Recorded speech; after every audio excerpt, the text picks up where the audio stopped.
Some people will clap for you when you succeed. But inside, they are silently waiting for you to fail. Not because you harmed them, not because you cheated them, but because your success quietly threatens something deep inside their mind. And that truth is uncomfortable. Because the people who secretly enjoy your failure are not always strangers. Sometimes they are friends. Sometimes co-workers. Sometimes even people who once told you they believed in you. This is the dark psychology of why some people secretly enjoy your failure. Not openly, but quietly. Imagine this. You start something new. Maybe you start a business. Maybe you begin trading. Maybe you launch a YouTube channel. Maybe you decide to change your life. At first, people smile. They say things like, "That's good. Try it. Let's see how it goes." But pay attention to their tone. It's not excitement. It's curiosity. Because in many cases, they are not watching to see you win. They are watching to see if you fall. This happens in everyday life more than people admit. Take the workplace. Imagine two co-workers working in the same warehouse or company. One of them starts improving. He learns new skills. He works harder. He starts getting recognition. Suddenly, the other co-worker becomes quiet, not openly hostile, but different. The jokes become sharper. The encouragement disappears. And when something goes wrong, you notice something strange. A small smile, a quiet satisfaction, because your progress made them uncomfortable, and your failure makes them feel safe again. Psychology explains this through something called social comparison. Human beings constantly measure themselves against others, not against billionaires, not against celebrities, but against the people around them. Friends, co-workers, family, people who started from the same place. So when someone from the same level starts rising, it creates pressure. Your success becomes a mirror, and that mirror asks a dangerous question. If they can do it, why haven't I? For some people, that question becomes motivation, but for many others, it becomes resentment. Because accepting your success means confronting their own excuses. And the human mind hates uncomfortable truths. So instead of improving themselves, they wait for you to fail. You can see this clearly in small, everyday situations. Imagine you start going to the gym. At first, your friends laugh. They say, "Bro, you'll stop after 2 weeks." You continue anyway. You wake up early. You stay disciplined. Your body slowly changes. Now the jokes become different. Don't get too serious. You think you're a bodybuilder now? And if one day you skip the gym or lose your progress, they laugh louder than before. Because your discipline made them feel guilty. But your failure makes them feel normal again. Another place where this dark psychology shows up is in financial success. Let's say someone in a group starts earning more money. Maybe he gets promoted. Maybe he starts a business. Maybe his investments begin working. Instead of feeling happy, some people begin watching closely. They look for mistakes. They wait for losses. And when something finally goes wrong, you hear the classic sentence, "I knew it wouldn't last." Notice something about that sentence. They never say it before the failure. They only say it after. Because many people quietly hope to be proven right about your downfall. Your failure protects their worldview. If you succeed, it means they could have tried harder. But if you fail, it proves their laziness was justified. The dark truth is that envy rarely looks like hatred. It often looks like support, soft support, weak encouragement. People who say good luck but secretly expect you to lose. This is why some of the loudest critics appear only after you make mistakes. Because criticism is easy when someone is falling. This pattern is extremely common in trading and business. A person begins learning trading. Everyone around them says the same thing. Trading is gambling. You will lose everything. You should stop. They don't say this after you lose. They say it before you even start. Because if you succeed, their beliefs collapse. But if you fail, they feel validated. There is another darker reason some people enjoy failure. It gives them emotional superiority. Imagine someone who has always struggled in life. They see a friend trying something ambitious. Deep down, they think, "Who do you think you are?" So when that person fails, it gives them a moment of power. They can say, "I told you." And in that moment, they feel wise, even if they never tried anything themselves. This is one of the most toxic psychological traps in human relationships. People who fear growth will secretly celebrate stagnation, because growth exposes their fear. You see this especially in friend groups that have stayed the same for years. Same habits, same complaints, same conversations. No one improves, no one changes. Because the moment someone tries to grow, the group reacts like an immune system attacking a virus. Not because growth is bad, but because it disrupts the balance. Your improvement forces everyone else to face their own potential. And many people would rather destroy the mirror than face their reflection. But the darkest version of this psychology appears in something called quiet sabotage. Some people won't openly hope for your failure. Instead, they slowly push you toward it. They distract you. They discourage you. They plant doubt, for example. You tell someone about your goals. Instead of supporting you, they say things like, "Be realistic." People like us don't succeed in that. Focus on something safer. These sentences sound logical, but they are often fear disguised as advice. Another example happens when people encourage your bad habits. When you try to improve, they pull you back. "Come drink with us." "Skip the gym today." "Take a break." But when you actually lose progress, they laugh. This creates a powerful psychological environment where failure becomes socially rewarded and success becomes socially uncomfortable, which is why many people unconsciously limit their own growth. They fear isolation more than failure. Think about the moment someone in a poor neighborhood becomes successful. Sometimes the community celebrates them, but sometimes they turn against them. Suddenly, the successful person is called arrogant, or lucky, or fake, because their success disrupts the story everyone tells themselves. But here is the deeper psychological truth. People rarely enjoy your failure because they hate you. They enjoy it because they are trying to protect their identity. Your success threatens their belief system. Your discipline threatens their comfort. Your courage exposes their fear, and failure removes that threat. But understanding this psychology gives you a powerful advantage, because when you realize that some people are unconsciously rooting against you, you stop seeking approval from the wrong audience.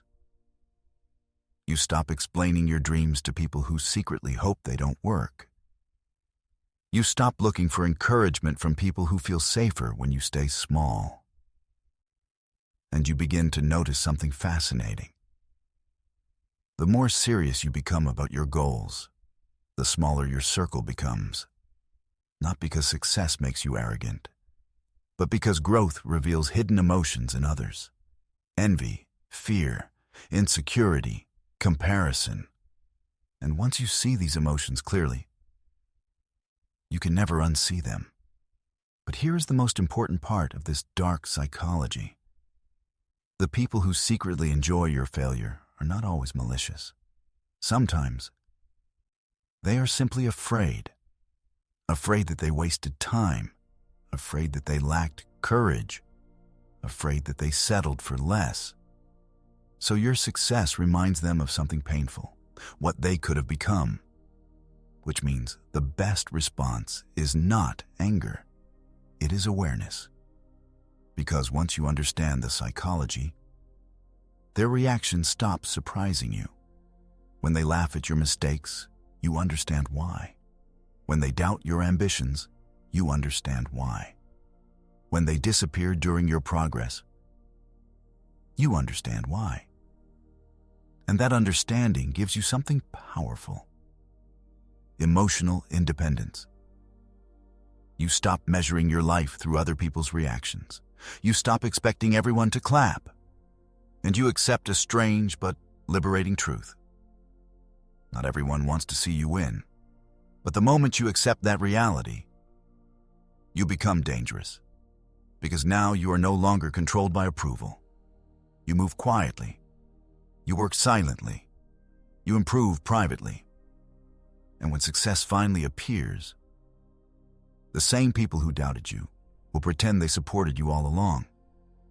Because human nature rarely changes, but your awareness of it can. And once you see the hidden psychology behind people's reactions, you stop fearing their opinions and start focusing on your own growth, even when others secretly hope you fall. And once you reach that point, something else begins to change inside you. You start observing people more carefully, not what they say, but how they react. Because words are easy, reactions are honest. You begin to notice who becomes quiet when things go well for you, and who becomes loud when things go wrong. That difference reveals more about human nature than most people realize. Because failure is a social event. When someone fails, people gather around the story. They analyze it, they discuss it, they share it. Sometimes they even exaggerate it, not always because they are cruel, but because failure makes people feel psychologically comfortable. It reminds them that life is hard for everyone. It reassures them that success is rare. And most importantly, it proves that the person who tried to rise is not that different from them after all. Think about how quickly bad news spreads compared to good news. If someone gets promoted quietly at work, the news moves slowly. But if someone gets fired, everyone knows by lunchtime. If someone builds a successful business, people barely talk about it. But if that business collapses, the story travels everywhere. This isn't an accident.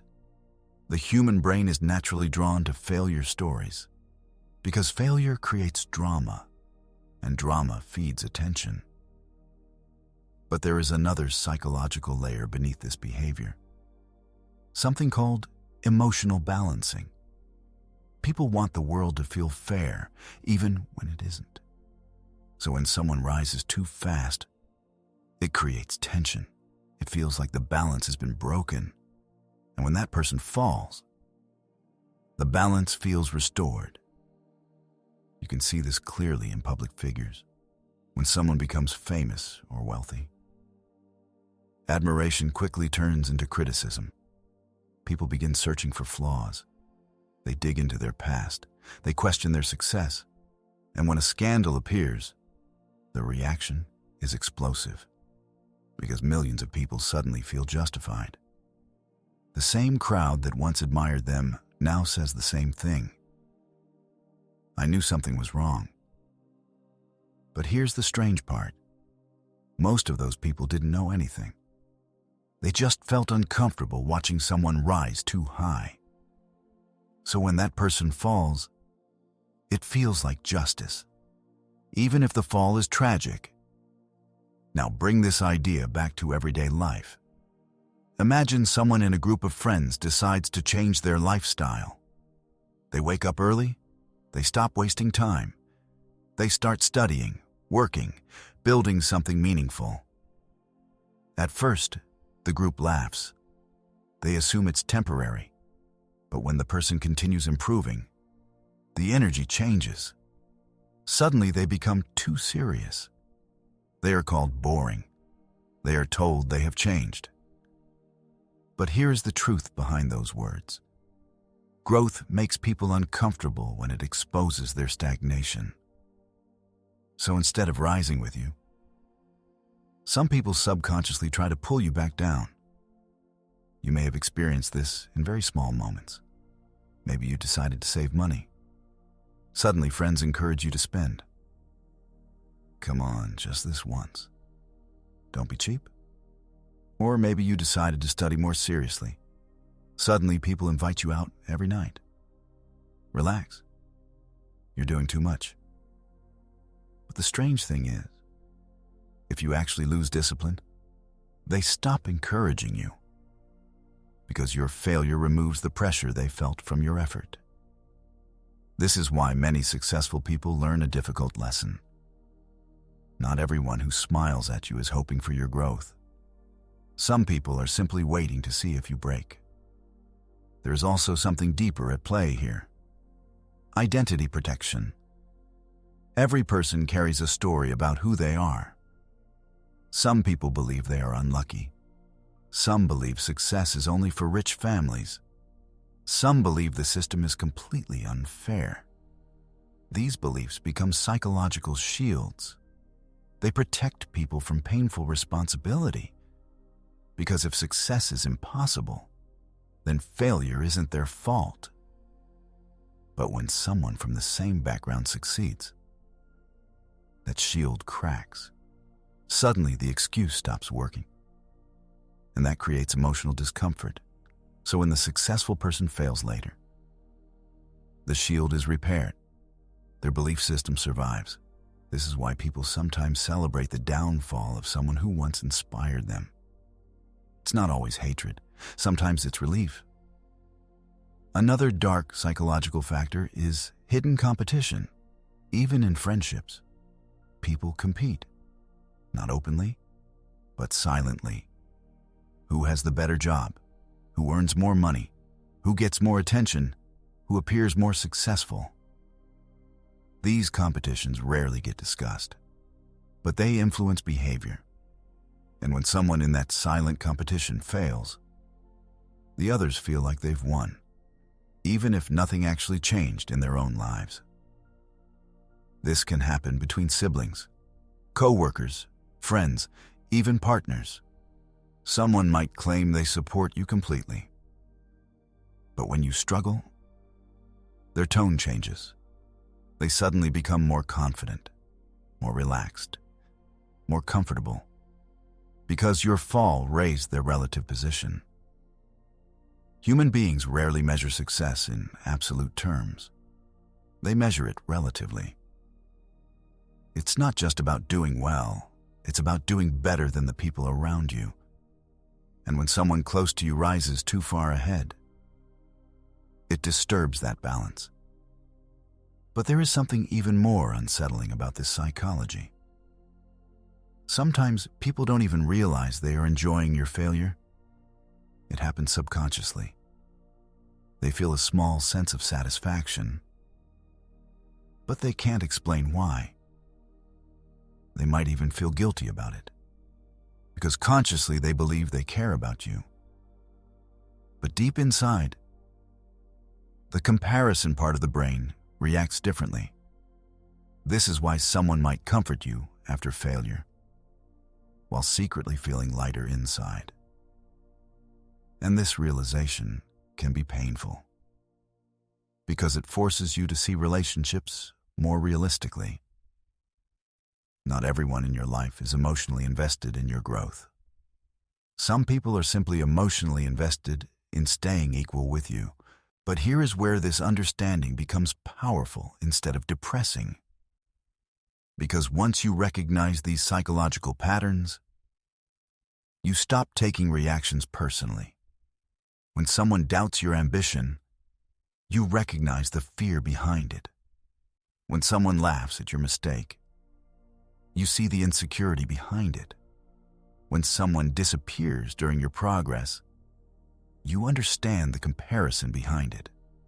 And slowly, your focus shifts. You stop trying to convince people of your potential. You stop announcing every plan. You stop explaining every dream. Instead, you become quieter, more focused, more patient. There is a reason many successful people move in silence. It's not because they are secretive. It's because they understand something about human nature. Progress attracts resistance. When you announce goals too early, you invite unnecessary opinions. Some people will discourage you. Some will doubt you. Some will secretly wait for you to fail. And those reactions can slowly poison motivation, not immediately, but gradually, like a slow leak in your confidence.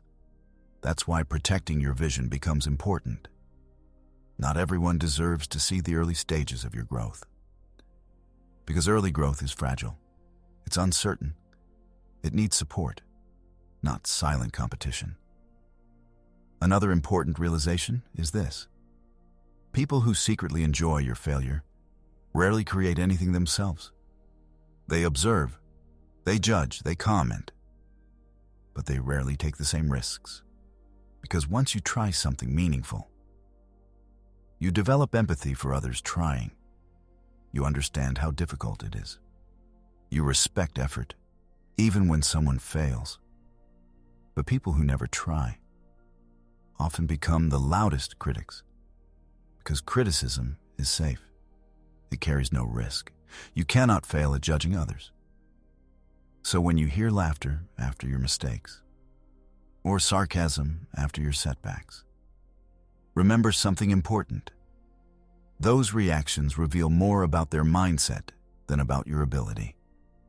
Failure is part of every meaningful journey. Every entrepreneur experiences it. Every athlete experiences it. Every trader experiences it. Every creator experiences it. The difference is not whether failure happens. The difference is how people interpret it. Some see failure as proof you should stop. Others see failure as proof you are trying. And the people who secretly enjoy your failure often belong to the first group. They believe mistakes are embarrassing. They believe failure destroys credibility. So when they see you fall, they assume the story is over. But they misunderstand something critical. For people who are truly determined, failure is not the end of the story. It is simply a chapter. History is full of people who failed publicly before succeeding massively. But when those early failures happened, many people laughed. Many people doubted. Many people predicted permanent defeat. Because the human mind prefers quick conclusions. But persistence confuses those conclusions. When someone fails, stands up, and continues, it disrupts the psychological comfort of those waiting for their downfall.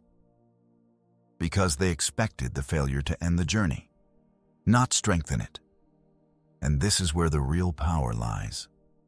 Not in avoiding failure, but in refusing to stay down.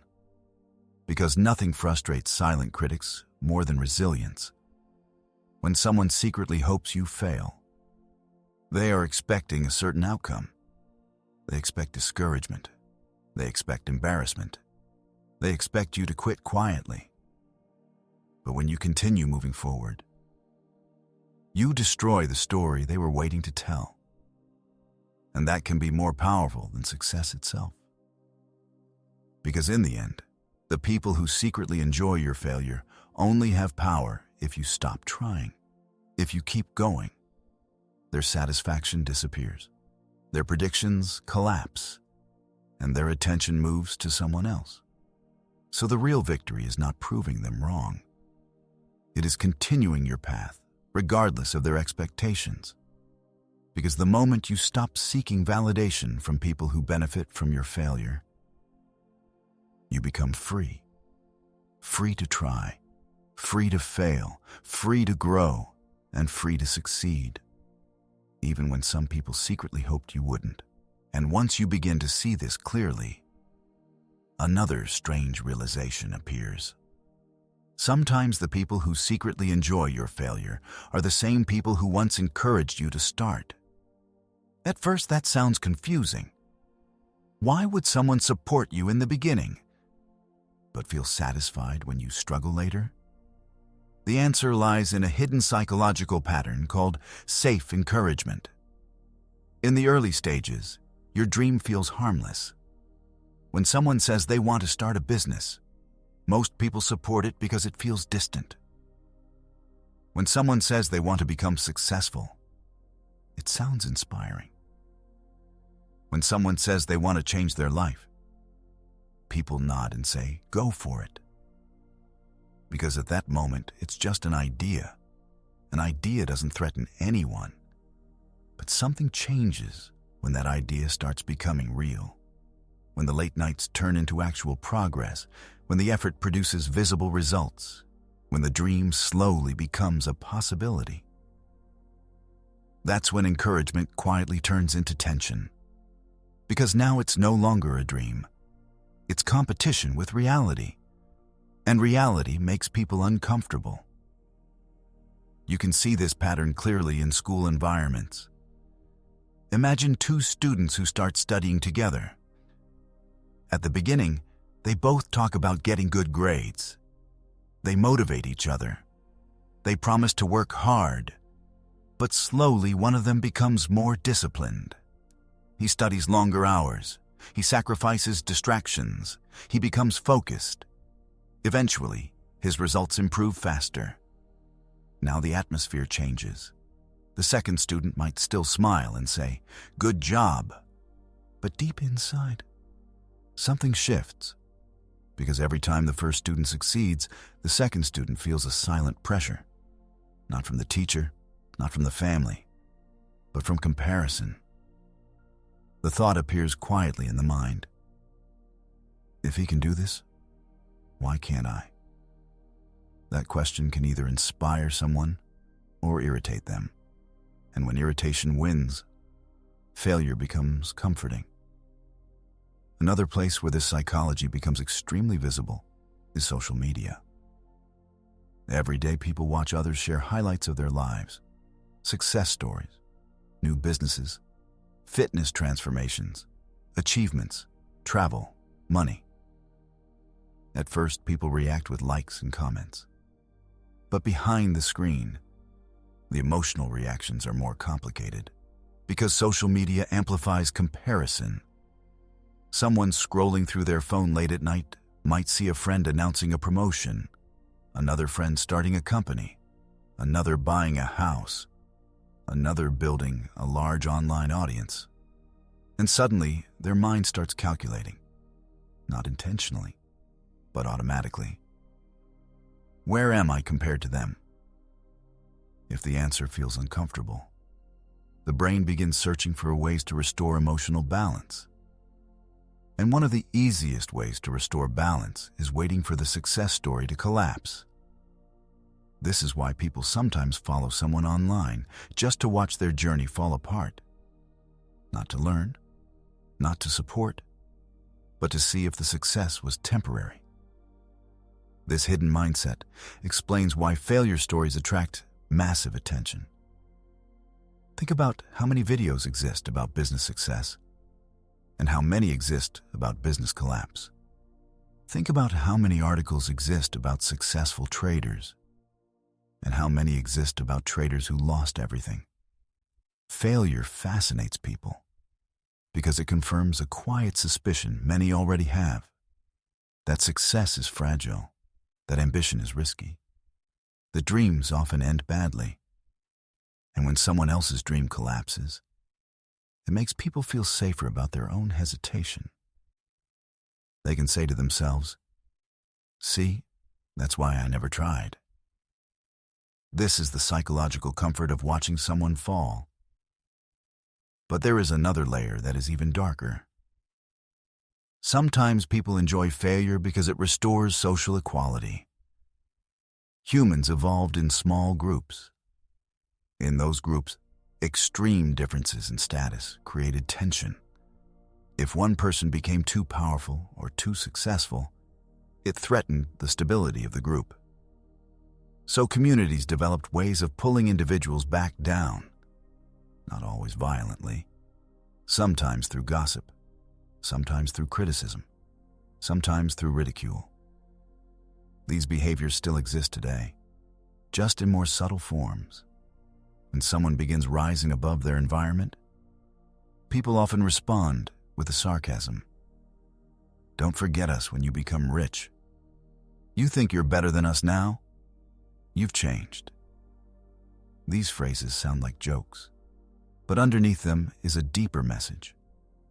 Don't rise too far above us. Because extreme differences make people uncomfortable. You might notice this if you ever begin improving your life in a serious way. At first, people treat it like a phase. But when they realize it's permanent, they begin testing you. They might criticize your habits. They might question your goals. They might even predict your failure openly.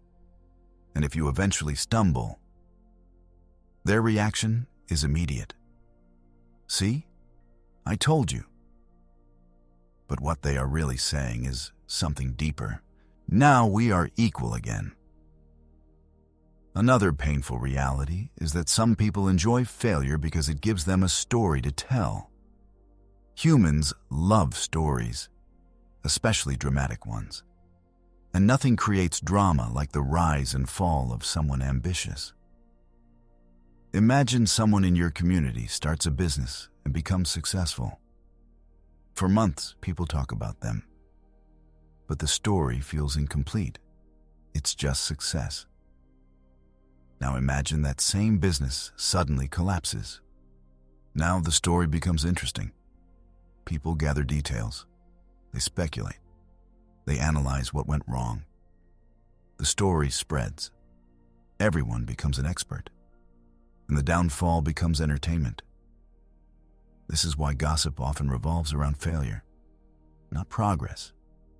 Failure gives people something to discuss, and discussion creates attention. So when someone falls, the attention they receive can sometimes be greater than when they were succeeding, which reveals a strange truth about human psychology. People are often more interested in your collapse than your climb. But here is something even more important to understand. The moment you accept this reality, you become mentally stronger because you stop expecting fairness from public opinion. You stop believing that effort will always be admired. You stop assuming that everyone wants to see you succeed. Instead, you become selective about where you invest your energy. You begin sharing your goals only with people who have proven they respect growth, people who celebrate effort, people who understand failure is part of progress. And those people are rare.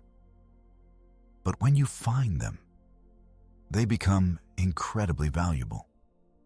Another thing you learn is how to interpret silence.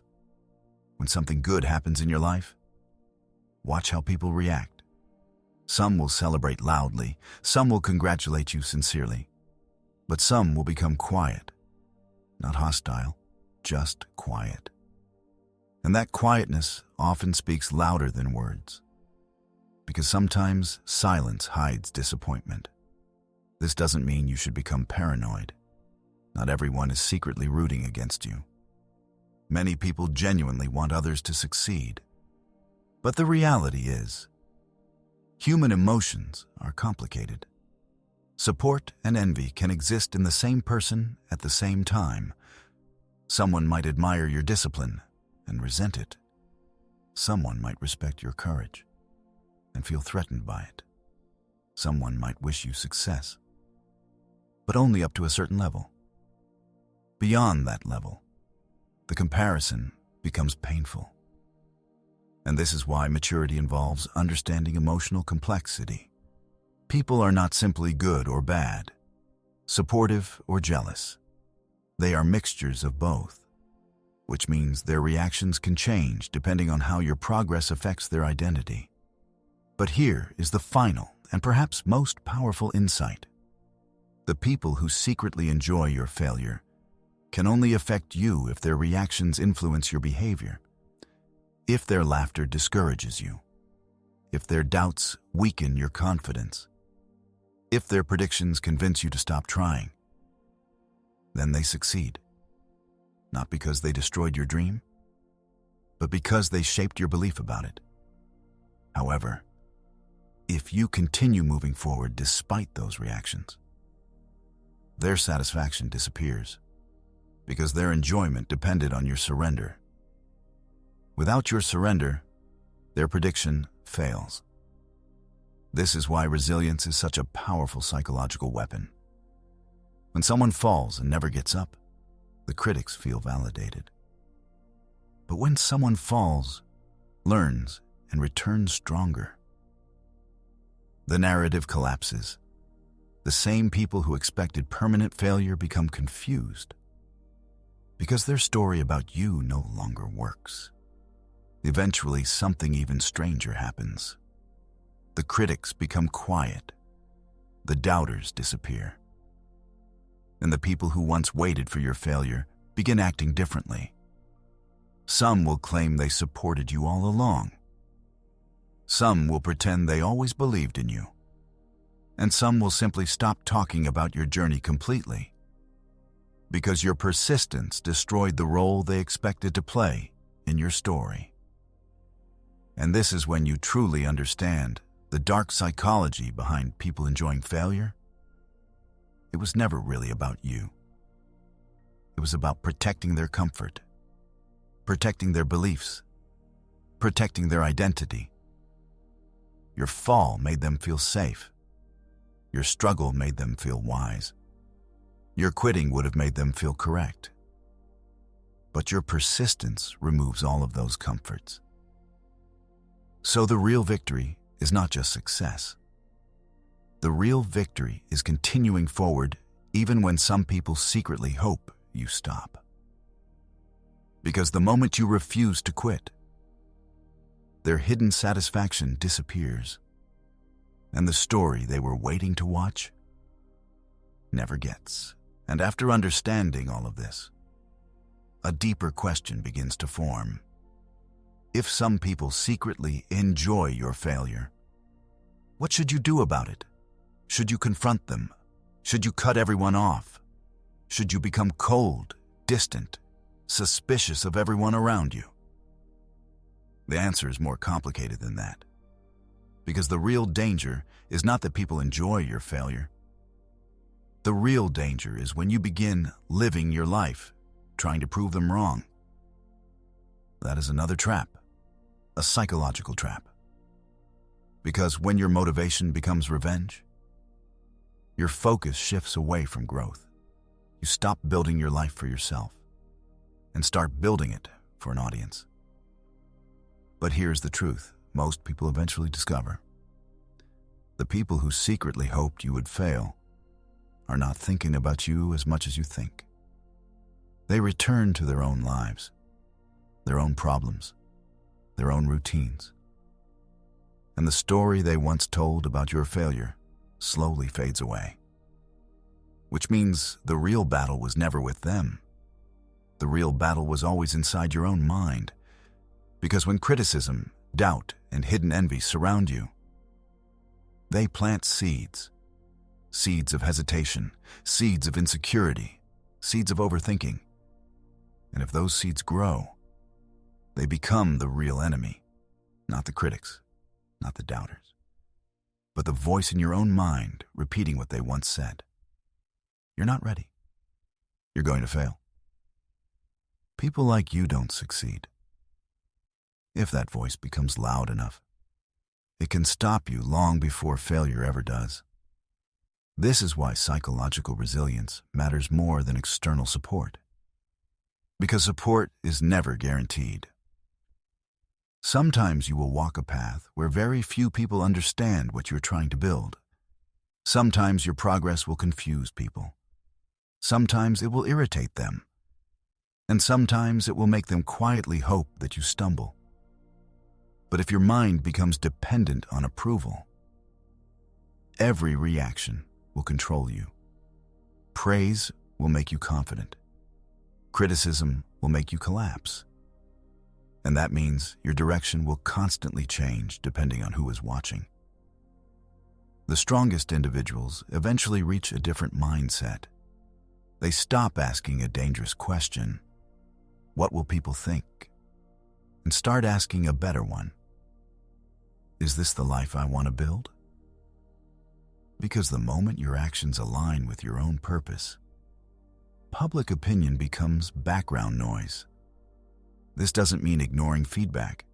Wise people still listen to constructive criticism, but they learn to separate two very different voices: the voice of experience and the voice of insecurity. Some criticism comes from people who genuinely understand the path you are walking. Their advice can save you years of mistakes. But other criticism comes from people who never walked that path at all. Their opinions are simply projections of their own fear. Learning to recognize the difference is a powerful skill. And once you develop that skill, something remarkable happens. You stop reacting emotionally to every opinion. You observe instead. You listen, you analyze. But you don't allow every voice to influence your direction. Another powerful realization is this: the people who once enjoyed your failure may not always stay that way. Human beings change. Growth is contagious. Sometimes your persistence eventually inspires the same people who once doubted you. They may never admit it, but they watch, they observe, and slowly their mindset begins to shift. Because seeing someone continue despite criticism forces people to question their own limitations. In that sense, your journey can become a mirror for others, just like their reactions once became a mirror for you. But this transformation only happens if you continue. If you stop, the story ends exactly how the critics predicted, and their belief system remains intact. Your persistence is what challenges it. There is also a deeper emotional freedom that appears when you stop worrying about hidden envy. You stop trying to impress everyone. You stop explaining every decision. You stop defending every dream. Instead, you simply focus on the process, on improving, on learning, on building something meaningful with your time. And this quiet focus is incredibly powerful, because most people spend enormous energy managing opinions, trying to look successful, trying to appear confident, trying to satisfy everyone watching. While very few people spend that same energy actually becoming better. But when your attention moves away from the crowd and back toward your craft, your progress accelerates. Because growth requires concentration, and concentration requires silence. Not silence from the world, but silence from the noise of constant validation seeking. Eventually, something interesting happens. The same people who once doubted you become less important. Not because you hate them, but because your life becomes too full of purpose to worry about their opinions. You realize something simple: their reactions were never a reliable measure of your potential. They were simply reflections of their own fears, comparisons, and insecurities. And when that realization finally sinks in, the emotional weight disappears. You no longer feel the need to prove yourself. You no longer feel angry at those who doubted you. You no longer feel hurt when someone secretly celebrates your struggle. Because you understand the psychology behind it. You understand where it comes from. And understanding dissolves resentment. In fact, Some of the most focused individuals develop a strange kind of gratitude for critics. Not because criticism feels good, but because it strengthens independence. It forces you to rely on your own conviction instead of external approval. It teaches you to trust your judgment, to accept risk, to tolerate failure, and to continue moving forward even when the crowd is silent. That kind of mental strength cannot be learned in comfortable environments. It develops in moments where you feel misunderstood, where your progress is questioned, where your mistakes are magnified, and yet you continue anyway. Over time, those moments transform your identity. You stop seeing yourself as someone trying to prove others wrong and start seeing yourself as someone building something meaningful regardless of their opinion. That shift may seem small, but psychologically, it changes everything. Because now your motivation comes from purpose, not validation, from curiosity, not competition, from growth, not revenge. And when your motivation comes from those deeper sources, the reactions of others lose their power. Whether someone cheers for you or secretly hopes you fail, your direction remains the same. You wake up, you work, you learn, you improve, you repeat the process. And eventually the noise fades. Not because people stop talking, but because their voices stop controlling your focus. In the end, the dark psychology of people enjoying your failure teaches one of the most important lessons about human nature. Not everyone wants to see you win. Not everyone will understand your path, and not everyone will celebrate your progress. But none of those things determine your future. Your future is determined by something much simpler. Whether you keep going when it would be easier to stop. Whether you keep building when it would be easier to doubt. Whether you keep believing even when others quietly hope you don't. Because the people who secretly enjoy your failure are only powerful if you allow their expectations to become your limits.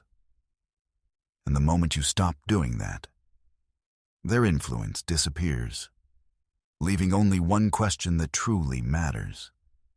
Not what they think about your journey, but how far you are willing to take it